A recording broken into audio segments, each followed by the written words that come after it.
ሰላም ሰላም ውድ አድማጮቻችን፣ ቸልሲ ደካማ ብቃት ቢያሳይም ጣፋጭ የሆነውን 3 ነጥብ ግን ወስዷል።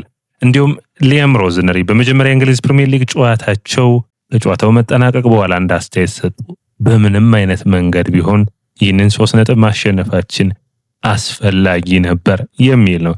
ይህ 3 ነጥብ ለቸልሲ ከረጅም ጊዜያቶች በኋላ የተገኘ 3 ነጥብ ነውና ውጤቱ አስደሳች ቢሆንም ነገር ግን የብቃቱ ጉዳይ አጠያቂ ሆኖ መቅረብ የሚጠበቅበት ነው። በአጠቃላይ ጨዋታውን 2-0 ነው ቸልሲዎች ያሸነፉት። ጃኦ ፔድሮና ፓልመር ጎሎችን ማስቆጠር ችሏል። እዚህ ጋር መነሳት የሚጠበቅባቸው ነጥቦች አሉ።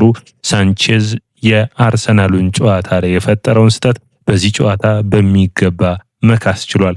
በአጠቃላይ በጨዋታው ላይ ሊያም ሮዝነሪ የመጀመሪያ 3 ጨዋታቸውን አድርገው በሁለቱ ድል በአንዱ ደግሞ ሽንፈትን አስተናግዷል።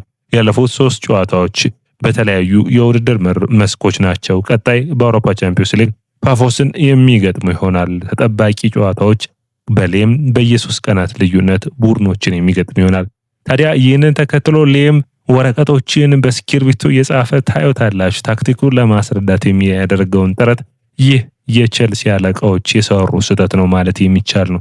ምክንያቱም አሰልጣኝን በጥር ማሰናበት በተለይ ደግሞ ማሬስካን ልክ አልነበረ። ምክንያቱም ባይስማሙ እንኳን አሁንም ቢሆን ማሬስካ የተሰናበቱት በውጤት ጉዳይ አይደለም። ባይስማሙ እንኳን እስከ ክረምት ማቆየት ግድ ይላቸው ነበር ብዬ አስባለሁ። ወደ አድማጮቻችን እናንተ በአጠቃላይ እንዴት አገኛችሁት ጨዋታውን? አስደናቂ ብቃት አልታየም። የተነበረው ጨዋታ ደካማ ብቃት ነው። ወሳኝ 3 ነጥብ ግን ተገኝቷል። ቸልሲ ጥሩ ሆኖም የጣላቸው 3 ነጥቦች እንዳሉ መረሳት የለበትምና እግር ኳስ ውጤታማ የሆነ ቡድን 3 ነጥብን የወሰደ ቡድን በብቃት ላይ ፐርፎርማንሱን እያሻሻለ የሚቀጥል ይሆናል። ወደ አድማጮቻችን ከመጀመሪያው እንጀምር። ያሰላለፍ ሂደቱን እንደተገመተው ነበር። ጄምስ እንግዲህ በተከላካይ መስመሩ ላይ በተለይ ቶሲንንና ቻሎባን ማጣመራቸው የቆመ ኳስ ጥንቃቄን ለመውሰድ ወደ ኋላ በሚድ ብሎክ በሚመስል ሁኔታ ነው ቸልሲ የተሸለፈው። ያን ያደረጉት ኢጎር ቲያጎን ለመከላከል ነው። ጥሩ ውጤታማ አድርጓቸዋል። በጥሩ ተከላክሎታል። ነገር ግን ሼዴን መከላከል አልቻሉም። ሼዴ በሚገባ እድሎችን አግኝተው ነበር። ቸልሲ በኔ እይታ በዛሬው ጨዋታ በተገኙት እድል በንጹህ እድል ብሬንፎርድ በጣም የተሻለ ቡድን ነበር። 3 ኳሶችን ግልጽ እድሎች አምክነዋል። ሳንቼዝ በጣም አስደናቂ ብቃቱን አሳይተዋል። በአጠቃላይ ግን እግር ኳስ ውጤት ነው የሚፈልግና ውጤቱን ማድነቅ ይጠበቅብናል። ታዲያ በአማካይ መስመሩ በማጥቃት መስመሩ ያሰለፏቸው ተጫዋቾች ጥሩ የሚባሉ ነበሩ። በተመሳሳይ ሁኔታ አሁንም አሌክሳንደር ጋርናቾ ቋሚ ሆኖ ሲጀምር በጨዋታዎች ላይ በማሬስካ ወቅት የሚሰራውን ስህተት አሁንም በግልጽ እየሰራ ነው የሚገኘው። ግልጽ እድል አምክነዋል። የሚልካቸው ኳሶች ውጤታማ አልነበሩም። እነዚህ ሁኔታዎች ላይ ትልልቅ ስራዎች መስራት ያስፈልጋል። እንግዲህ የማይክል ካዮዳን ስህተት ተከትሎ በ26ኛው ደቂቃ ላይ ጃኦ ፔድሮ ጥሩ ኳስን አገኘ፣ በሚገባ ጨረሰ። ይህንን ጎል በማስቆጠሩ በጣም አስገርሞኛል። በጥሩ አጨራረስ ነው ደግሞ የጨረሰው። እንግዲህ ያ የሚደነቅ ነው። ኦፍሳይድ ነው አይደለም የሚል ክርክር ነበር። በመጨረሻ ጸደቀ። እንግዲህ ያንሰንና ሼድ ደግሞ 2 አጋጣሚዎችን አገኙ፣ ያንን ሳያስቆጥሩ ቀሩ። ሳንቼዝ በጣም በጥሩ ሁኔታ ኳሱን ማስቀረት ቻለ። ቸልሲ በኔ እይታ ከ75ኛው ደቂቃ በኋላ በተለይ የኬለር ስህተት ተከትሎ ሊያም ዴላፕ ጎሉን ፔናልቲ ካስገኘ በኋላ እንዲሁም ደግሞ ዴላፕ ተቀይሮ ከገባ በኋላ በጨዋታው ላይ ተጽዕኖ ፈጥሮ ነበር። እንደዚህ አይነት ትልልቅ ጨዋታዎች በተለይ በአያሪና በኮሊንስ መካከል ሲሆን ረጃጅም የመሃል አጥቂዎች እንደሚያስፈልጉ ይታወቃል። ታዲያ ቸልሲን ያንን ማድረግ ይጠበቅበት ነበር። ዴላፕ ተቀይሮ ሲገባ በጨዋታው ላይ ከባድ የሆነ ተጽዕኖን ሲፈጥር ይታይ ነበር። ሌላኛው መነሳት የሚጠበቅበት አሁንም እንግዲህ ስለ ሳንቼዝ ነው። በግብ ጠባቂ ሁኔታ ላይ ባለፈው ተጠይቀው ነበር አይደለም። ሊያም 2 ሀሳቦችን ሰጠው ነበር። ግብ ጠባቂዎች በሚገባ መፎካከር ይጠበቅባቸዋል፣ እንደ ጨዋታው ማሰልፋቸው ይሆናል የሚል አስተያየቱን ሰጠው ነበር።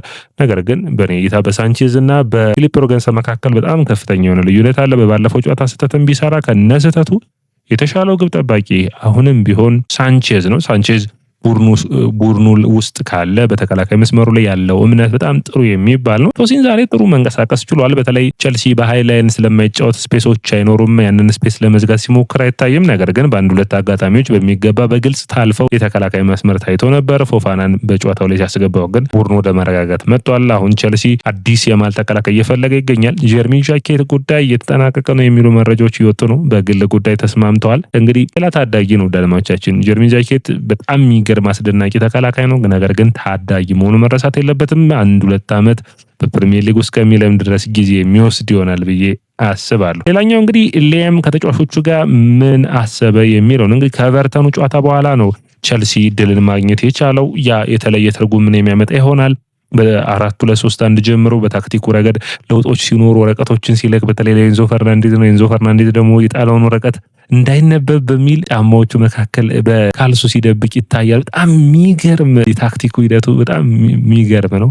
ይህ አሰልጣኝ በግልጽ እንደሚታየው ጥሩ ብቃት ያለው አሰልጣኝ ይሆናል ብዬ የማስበው ነው። ነገር ግን በቸልሲ ደረጃ ነው ወይ አይደለም ነው እንጂ ደግሞ እግር ኳስ እንደምታውቁት ነው። በጣም የሚደነቁ አሰልጣኞች በትልልቅ ቡድኖች ውስጥ ፌል ሲያደርጉ ሲወድቁ አይተናልና ያንን ተከትሎ እንጂ አሰልጣኙ አቅም ምንም የሚያጠያይቅ አይደለም። ማሬስካም የሚገርም አሰልጣኝ እንደሚሆን ይታወቅ ነበር። ስለዚህ በጥሩ አሰልጣኝ ነው የተኩት።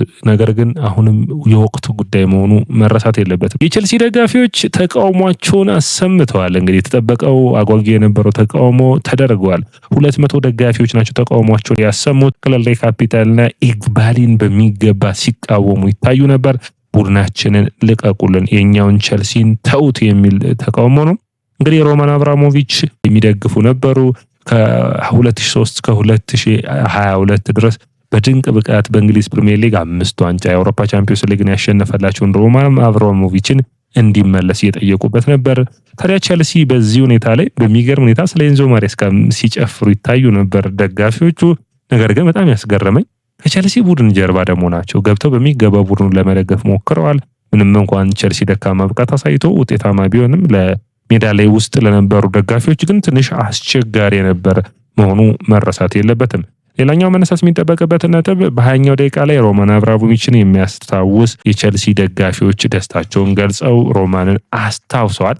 እዚህ ጋር የምታዩት እንግዲህ መታየት የሚጠበቅበት ነጥብ 2-3 ነጥቦች አሉ። የቸልሲ ደጋፊዎች አሁንም ቢሆን የክለር ካፒታልና ብሉኮ ግሩፕ በአጠቃላይ ቡድኑን ለቀው እንዲወጡ ይፈልጋሉ። በተለይ ኢግባሊን ይህንን ቡድን እየሸጠ ያለው ኢግባሊ ነው ብለው ያስባሉ። አሁንም የማሊያ ላይ ስፖንሰር የለም። በውድድር ዓመቱ ላይ እንግዲህ ከሊቨርፑል እና ከማንቸስተር ዩናይትድ ላይ ቶፕ 4 ለመውጣት እየተፎካከሩ ይገኛሉ። ቸልሲ እንግዲህ በዘንድሮ ውድድር ዓመት ማለት ነው በወጥነት የሚታማ ቡድን ነው። ስለዚህ ያንን ብቃት ማሳየት ነው ከሌ የሚጠበቀው። አንድ ጨዋታ ማሸነፍ ሳይሆን በተከታታይ ቡድኑን ውጤታማ አድርጎ የአውሮፓ ቻምፒዮንስ ሊግ የመሳተፍ እድሉን ማስፋት ነው የሚያስፈልገው። እንግዲህ እዚህ ጋር ሌላ መነሳት የሚጠበቅባቸው ነጥቦች ሆኖ የሚነሱት የአጥቂ መስመሩን ስናይ በጨዋታዎችን እያንዳንዳቸው ተጫዋቾች ያሳዩትን ድንቅ ብቃትና ደካማ ብቃትን ፓልመር በጨዋታው ላይ ይህ ነው የሚባል ተጽዕኖን አልፈጠረም።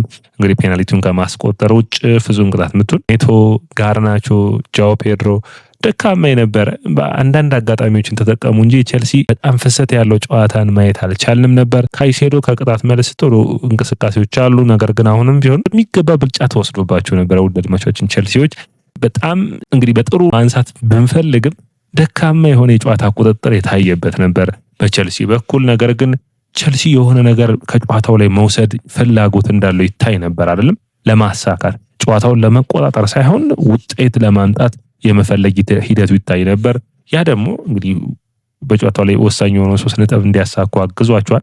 ነገር ግን በደጋፊው ናችሁ ስታዩት እስከ መቼ ድረስ እንደዚህ ይጫወታል የሚል ነው። ምክንያቱም እንደ ብሬንፎርድ ጨክኖ ለማጥቃት የማይመጣ ቡድን ይኖራልና ወደ ኋላ የሚያፈገፍግ ቡድን ሲያጋጥም ሌላ አይነት አጨዋወትን ከሌም የሚጠበቅ ይሆናል። በሚድ ብሎክ መጫወቱም ውጤታማ አድርጎታል። በጨዋታው ላይ ለመቀየር የሞከሯቸው ሀሳቦች ጥሩ ነበሩ። ነገር ግን አሁንም ቢሆን አሰልጣኙ በግልጽ እንደሚታየው የራሱ አይነት ተጫዋቾችን ይፈልጋል። ይህም አሰልጣኝ አሁን እግር ኳስ ይሄ ነው እንግዲህ አስቸጋሪ የሚሆነው። አዲስ አሰልጣኝ ባመጣ ቁጥር የዛ አሰልጣኝ የሚፈልጉ አይነት ተጫዋቾች ያስፈልጉታልና ወይም ደግሞ ወደ ተጫዋቾቹ መምጣት ግድ ይለዋልና አሁን በተለይ በተከላካይ መስመር በኩል ደስተኛ እንዳልሆነ በጣም በግልጽ ይታያል። አቶም በኮከሌላም ቀይሯል። ተከላካዮቹን ሲቀያየራቸው ይታያል። እሱ እንደሚፈልገው መጠን እንዳልሆኑ በጣም ይታያል። በግብ ጠባቂ ከኋላ እንዲመሰርት ይፈልጋል። ያም በግልጽ እየተደረገ አይደለም። የአማካይ መስመሩና የአጥቂ መስመሩ እየተጣመረለት አይደለም። ስለዚህ እንግዲህ በተለይ ቻምፒዮንስ ሊጉን ውጤት ማሳካት የሚችል ከሆነ በተለይ ፓፎስ ምክንያቱም ናፖሊ ነው። ናፖሊ ከሳምንት በኋላ ነው፣ በአንድ ሳምንት ልዩነት ነው እንግዲህ የአውሮፓ ቻምፒዮንስ ሊጋውን በቀጥታ የሚመለሰው። ስለዚህ ጠንካራ ፉክክርን አድርገው ውጤታማነትን ማስመዝገብ የሚያስፈልግ ይሆናል። ይህም የመጀመሪያ ድሉን በቸልሲ ቤት አሳክቷል። ያ በጣም አስደሳች ነው። የቸልሲ ደጋፊዎች ከረጅም ጊዜ በኋላ 3 ነጥብ አግኝተዋል። ነገር ግን እንዳጠቃላይ በጨዋታ በፐርፎርማንስ ረገድ ቸልሲ እድሎች በግልጽ እድሎች ተሞክረውበታል። በሳንቼዝ ጥሩነት ነው እነዛን እድሎች መትረፍ የቻሉት። አሁን ጨዋታው ላይ የሰው ለ0 ሲባል በጣም ቸልሲ ጥሩ የነበረ ይመስላል። ነገር ግን ደግሞ እግር ኳስ ውጤት ማምጣት መሆኑን ሁሌም ደጋግሜ እየተናገርኩ ያሉት ያንን ነውና ቡድኑ በሚቀጥሉት ጨዋታዎች ለውጥ ሊያመጣ ይጠበቅበታል። ያለበለዚያ ግን ቡድኑ በተከታታይ ሽንፈቶች ሊያስተናግድ የሚችልበት ይሆናል ብዬ አስባለሁ። የተሻለ ፐርፎርም ማድረግ ከተጫዋቾች ይጠበቃል። ፓልመር ጥሩ ፐርፎርም ማድረግ በሚቀጥሉ ጨዋታዎች የሚጠበቅ ይሆናል። አድማጮቻችን የያ ስፖርትን ላይክ፣ ሼር፣ ኮሜንት፣ ሰብስክራይብ ማድረጋችሁን አትርሱ።